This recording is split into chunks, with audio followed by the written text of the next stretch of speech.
Hi guys, welcome. So my name is James. I'm the assistant manager for revenue and admin at the University of Leicester. I've also got V here with me today. No, not sure you see me. Hi. So V is one of our residential advisors at the university. She's going to be doing a little bit of a talk about the res life side of things in halls in just a few minutes here. And I'm going to be going through some of the accommodation with you today. So hopefully our presentation covers everything that kind of you're wondering, you want to know about. But if you've got questions, feel free to type them in the Q&A chat as we go along. And at the end, one of our colleagues will be able to throw those back to us and we'll work through and answer any questions that you have. So, as I said, this is the talk for the accommodation at the University of Leicester. Our accommodation primarily is split over two sites. So we have the village that's a little bit further out of the kind of main campus, and then the city, which is right next to the main campus. We'll talk about the wide range of room types that we've got at the University of Leicester, bit of kind of accessibility if that's something that you need. We'll go through the pricing. It is worth bearing in mind that any pricing, any numbers that we quote in this are for this academic year, so the 24-25 academic year. They won't cover 25-26 if you're looking to start in September. Those numbers will be out when our application process goes live in the new year. They will change a little bit, but the numbers will give you a kind of rough ballpark. Like I said, V will talk to you a little bit about the residence life and support and safety and security in halls. And then we'll get through to any questions. So the accommodation, as I said, is split across two sites at the university. We have our accommodation in Oadby Student Village, which is situated about 2 miles from main campus, give or take. It's about a 15-minute bus to get to main campus from the student village, but there's also, plenty of students who are walking, cycling, doing that route back and forth, which doesn't take too long. It's fairly straightforward. It's a pretty straight shot. The village is, as the name kind of suggests, a bit more of a rural setting, much more open space, green areas. Within the village, we've got the University Botanic Gardens, as well as a number of greens, spaces that you can sit. It's a bit more of a kind of vibrant, small town atmosphere versus kind of city living. And it's primarily available to undergrad students, but we do have some postgraduate accommodation in the village as well. There are 4 distinct halls of residence within the village. So you've got Beaumont, Gilbert Murray, Stamford and John Foster halls, which each have their own kind of features, range of room types and range of prices. As well, we've got a sports centre up in the village with a fully equipped gym, swimming pool and a range of sports facilities. So you don't necessarily have to travel all the way to main campus for sporting things. Dotted around the village, there are a number of study spaces and social spaces for our students to use as well. Moving over to look at the city accommodation, this is much more of your kind of traditional high-rise purpose-built student accommodation. It's right next to main campus, so it takes kind of 5-10 minutes to walk from our halls to the campus itself. And also relatively close to the city centre and the train station. We have a number of facilities available on main campus. So we've got the sports centre, there's the 24/7 library with study rooms, you've got the students' union, food, drink during the day is available there, and we also have Freeman's Bar and Kitchen set in Freeman's Common, which is kind of serving food throughout the day. The city accommodation is split across kind of 2 sites of those purpose-built blocks. you've got Nixon Court and Freeman's Common. Nixon Court is slightly older and as a result of that, a little bit cheaper. Freeman's Common are brand new blocks, very modern, and because of that, a little bit more on the expensive side. Within city accommodation, we have kind of a mix of undergrad and postgraduate students, but when we're allocating you, we do make sure that you'll be placed with students on the same kind of course type as you, so you won't be mixed in with students from kind of postgrad and undergrad courses. At both of our sites, all of our accommodation is self-caters, and we have the Res Life team that we'll talk about in a little bit. And as a student at the university, you get access to the free university buses, which will allow you to travel between the city and the village, make use of kind of facilities at both sites, and take part in events at both locations. As I mentioned, we have a wide variety of rooms across both of our sites. And with that wide variety, there are a range of prices. Based on our current pricing, so for 24-25, the cheapest room we have is a twin at £65 per week, followed by a single bedroom in the student village at £79 per week. The twin bedrooms are the cheapest because those are ones that you share with another person, and then you move into the single rooms and kind of up from there. We try and keep a number of our rooms under £100 a week to keep it as affordable as possible. At the other end of the scale, we've got our most expensive room, which is £263 a week for a one-bed flat at Freeman's Common. So those are the brand new purpose-built blocks. And then you've got sort of a range in between. When you're thinking about accommodation, when you're thinking about applying, I would always recommend having a look at the website, going through the details that are on there. We've got a lot of pictures, we've got virtual tours on the website, and they'll give you a really good idea of what's actually available. Similarly, each listing on the website is going to give you a breakdown of what's kind of going on with that room. So, for instance, if you go for a single room, the breakdown will specify that you share kitchens and bathrooms with other people in the flat. It'll give you the ratio of kind of people to bathrooms and kitchens in the accommodation, and kind of take you through what you get within those flats. To look at the information, it's a case of going to our website, which is rooms.le.ac.uk,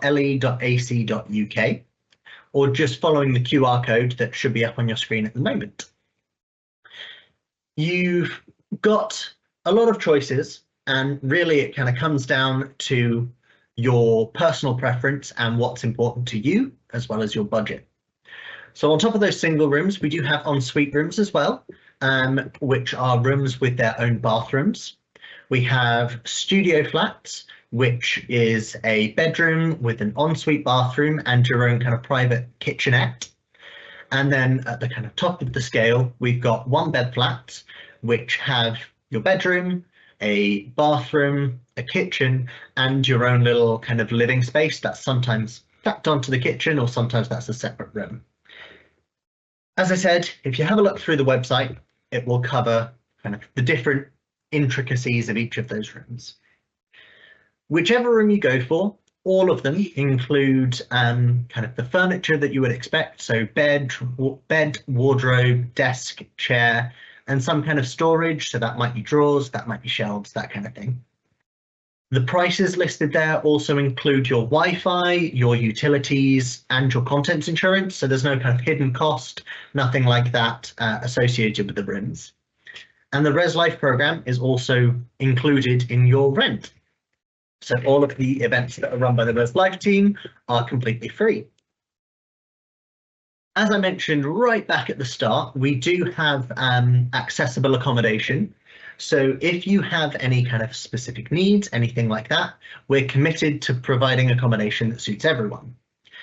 We've got a dedicated accessibility department on main campus who will kind of discuss with you what your needs are. They can support with dyslexia, specific learning disabilities, but also students who might have sensory issues or mobility difficulties, mental health concerns, that kind of thing. If you have kind of any of these needs, you can talk to our accessibility team, and they'll kind of liaise with us as the accommodation team to let us know what your needs are. They can also liaise with your course to kind of give any information of additional things that you might need. During the application process, we just ask that you make a note in your application that you kind of have needs that you're speaking to accessibility about, just so that we know to expect contact from them before we allocate you to something that is a room that you need. Pricing wise, there are some rooms should be up on the screen now that give you a bit of range of the pricing. And budget can be a real deciding factor in a lot of the accommodation. We do have some flexibility in the lengths of our contracts. So we offer contracts that cover the full academic year. We cover contracts that offer a full 52 weeks for our postgrad students. And we also offer contracts that cover term 1 and semester 1, as well as term 2 and semester 2. Those are primarily for international students, but we do find home students taking up those contracts if they're not sure if accommodation is right for them, they're not sure if that is something they want to go for. So you can take it on for a term and see if that is something you want to continue with. We can also tack days on to the start or the end of a contract if you need to arrive early or stay late. All you need in order to apply with our accommodation is your student ID from the University of Leicester. So that will be a 9-digit number and an offer to study at the University of Leicester, whether that's conditional or unconditional. Doesn't cost anything to submit your application. So as soon as you get that student ID number, even if Leicester's your insurance, I'd recommend popping onto the website and making an application. On the application form, you can submit between 4 and 6 preferences. I would always recommend submitting as many preferences as possible because it gives us the best idea of what it is that you want in accommodation. If all of your choices are en suite, for example, but on different sites, we can see that having your own bathroom is what's important to you more than being in a particular location. But if all of your choices are in Freeman's Common, we can see that clearly that's where you want to be and you're not as worried about the room type as you are the location. Once you've got an unconditional firm offer with the university, we'll send you an offer of your accommodation and you'll have a few days to kind of review that and decide whether you want to accept or reject. During that period, if you have any questions, any problems, any concerns, please do reach out to us. You can reach out to us by phone number or by email and have a discussion with us. It is always going to be easier for us to change an active application than if you've rejected your application. Because we allocate on a first come, first serve, if you reject your application, you will have to reapply and that will put you all the way to the bottom of the waiting list. So getting your application in early is going to give you the best chance of getting one of your preferred choices. Once you're happy with the offer of accommodation that you've been made, we ask that you pay a £250 prepayment to accept it. The payments for accommodation are split across 3 termly instalments, and those are set to line up with student finance payments. We know not everyone is on student finance, so if you need to discuss an alternative payment plan with us, we have a fees team who will be able to set that up for you. Similarly, we know that not everyone will be in a position to pay that £250 prepayment. And if that is something that you're struggling with, you can reach out to us and we can arrange for that to be waived.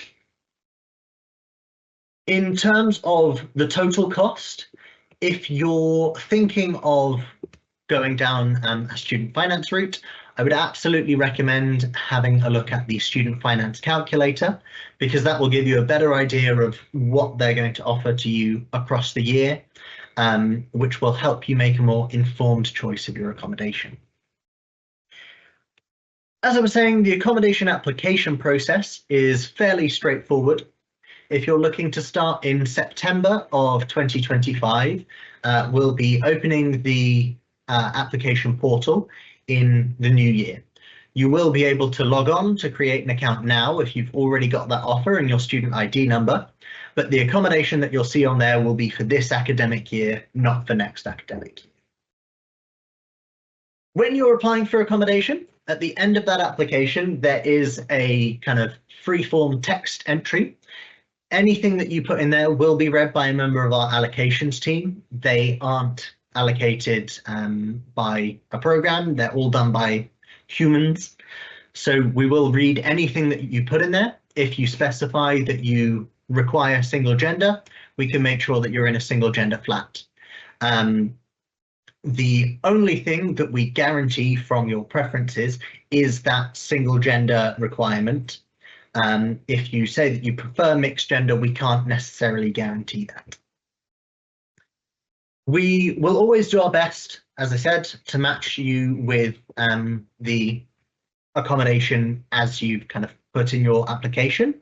And as long as you apply before the 1st of September, we guarantee to make you an offer of accommodation as long as you're a first-year student. There is a free shuttle bus which operates between all of our sites from Monday to Saturday.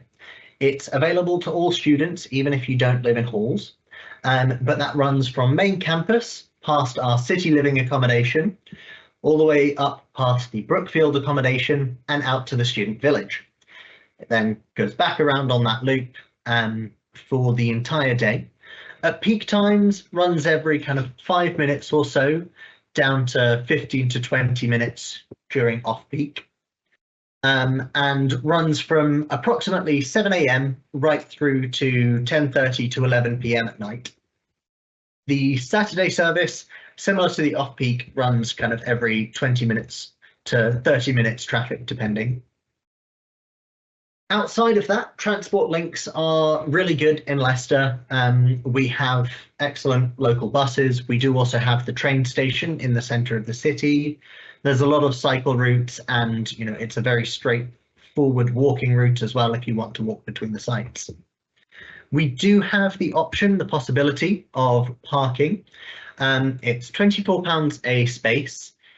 In the student village, parking isn't capped, it's not limited, but at the city living accommodation, we do have a very limited number of spaces.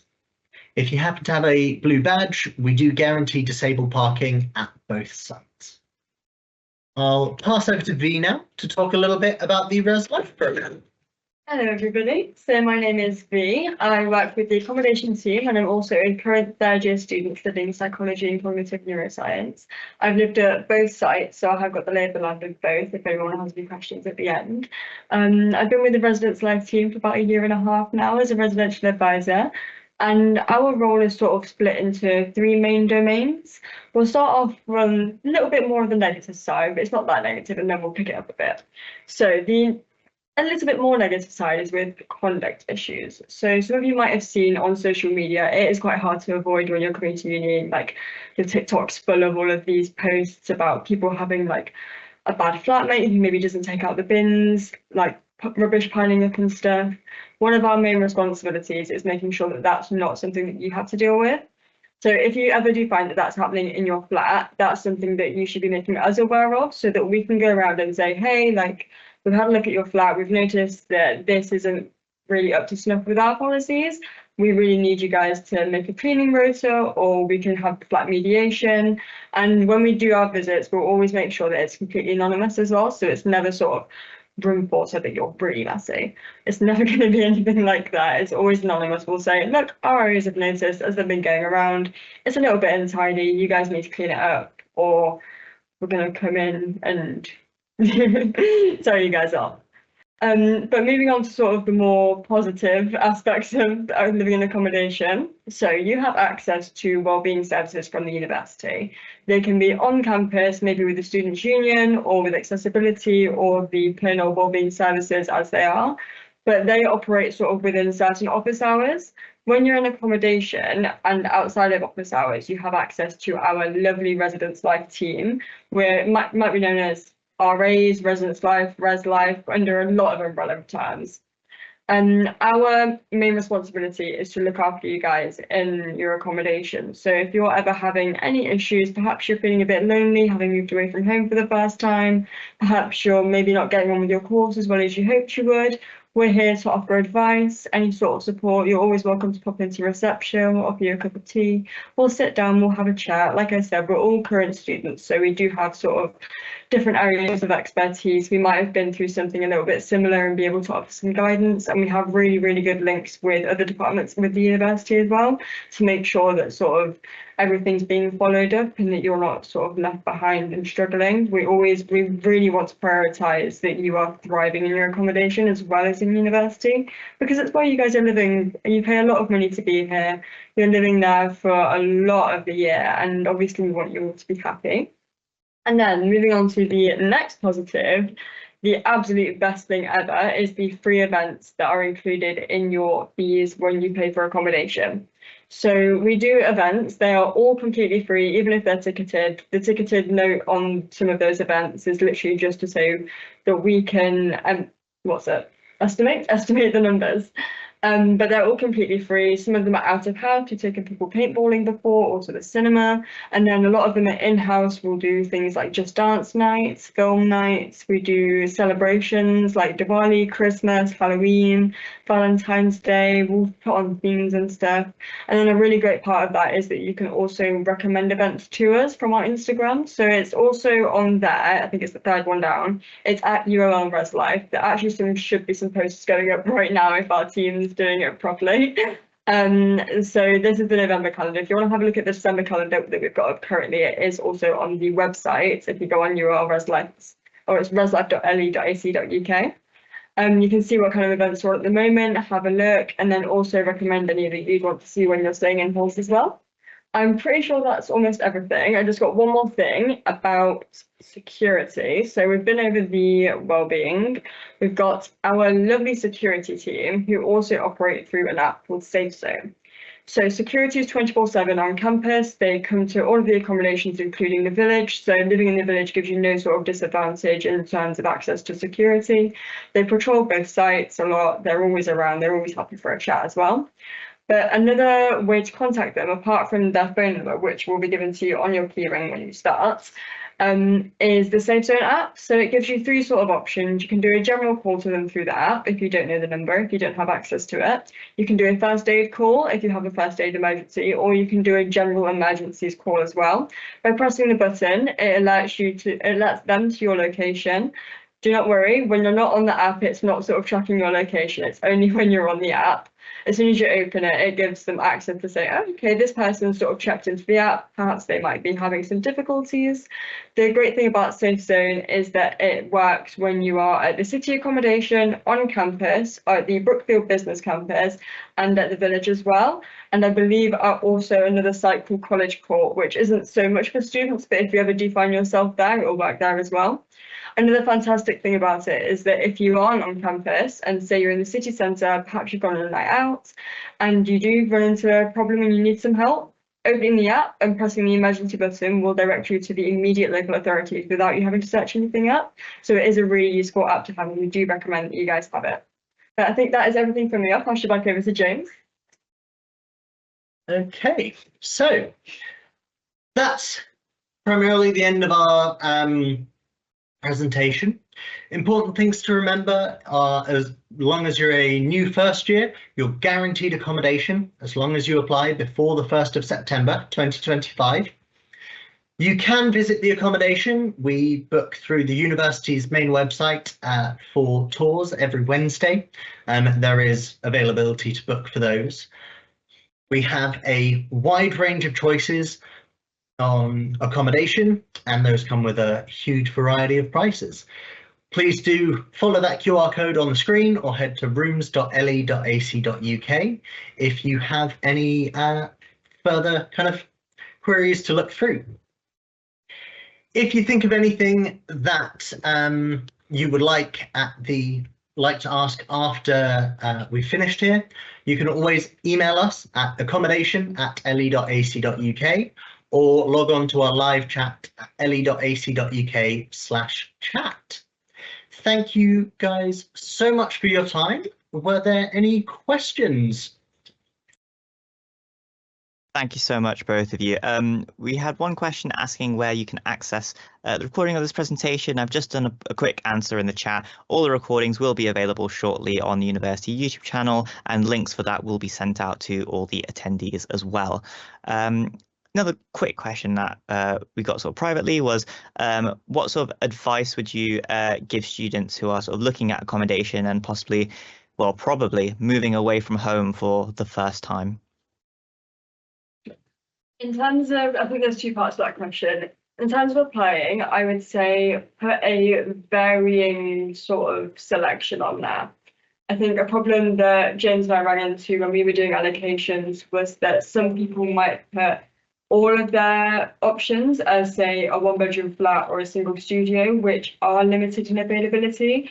So when that happens, if there are no other options, then it is quite hard for us to determine your preferences after that, which means you might end up with something that you're not as happy with. And in terms of making the most of your accommodation and being at university, I would say definitely not to toot our own horn, but taking advantage of the Res Life team, because at the end of the day, we are here for you. It's why we're in-house 5 till 10 on weekdays and 10 till 3 on weekends. We always want to have a chat. It's literally our job. We want to talk to you guys. We have a passion for the student experience, and we want to make sure that you're getting everything that you have out of it. And then also joining societies, I would say, definitely getting involved with the Students' Union as well, because they do a lot of things on site. So when you're staying in accommodation, you have these easy transport links to get to on site as well and take part in their society events. Yeah. Yeah, that's everything. Brilliant, thank you. We've got another question asking how far is the med school from accommodations, and maybe just a little bit extra on how easy is it to get to the med school from the different types of accommodation.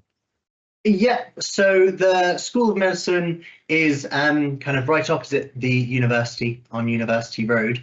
So the distance is about the same to the med school. The buses stop almost directly opposite the med school as well. So those free buses, it's about the same, probably about 15 minutes from the village if you're on the bus, 5-10 minutes depending on how fast you walk from the city. Fantastic. Another question asking, are students able to book accommodation / make an account right now? I've received an offer but unable to make one. So as long as you've got that 9-digit student number from the University of Leicester, you should be able to make an account. Once, it depends how recently you got your offer. It can take a little bit of time to update on the system. If you do find that you're having trouble registering, reach out to accommodation@le.ac.uk, and we will be more than happy to help you through that application process. Sometimes there are strange intricacies with the way that people's details have been entered on the system, and it just needs to match with what's on our system for you to be able to register. Great. We've got another question asking, are there, I tell you what, maybe we can conjoin these two questions together. So are there washing machines and dryers at each accommodation, and is there a convenience store at the village site? So there are washers and dryers at each accommodation. In the city, you've got some kind of based centrally in Freeman's Common and over in Nixon Court. In the village, you have them dotted around on each of those sites I mentioned. So John Foster have their own, Beaumont have their own, etc. The convenience store, there's not a direct store on site at the moment, but there is the Asda directly behind OB Student Village. It's just a short walk up to the Asda. Similarly, in city, you've got kind of directly behind the city accommodation, we've got a large Morrison's there that you can use for groceries. Brilliant. Thank you very much. And as you've both sort of said, one of you is a current student. James, I know you used to go to the university as well. Do you have any fond memories when it comes to accommodation or staying at the university? I guess for me, the best thing about living in accommodation, staying at university, was the people, being around other students, getting to meet like-minded people, making new friends, making new friendship groups. I think it's important to remember that if you've got something that you're looking for in a university community, regardless of where your accommodation is, you'll probably find it. Leicester's hugely diverse in every possible aspect. And, it's great living in halls to be able to make the most of that diversity. Yeah, I think the people is a big thing for me as well. I think I said in the session before, I met my best friend at one of the ResLife events. Again, not to toot our own horn, but it is great. I met one of my best friends at the ResLife events, and since then we go to the gym together, we go to all of our lectures together because we find out that we're on the same course as well. So I think definitely getting involved with things that are going on like directly in front of you and making the most of the friends that you're going to make there as well, because she's probably one of those like people through my life. But yeah, I think the people is one of the biggest things. Fantastic. I think that is all the questions that we have. So I'll hand it over to you guys to close. Yeah, so thank you guys very much for coming. As I said, if you have any questions, please do reach out. We've got that live chat on the university website. You can also reach us by email, and we've got our 24/7 accommodation team through the phone number that's on our rooms website. Thank you very much, and I think that's everything from us. Thank you. Thanks.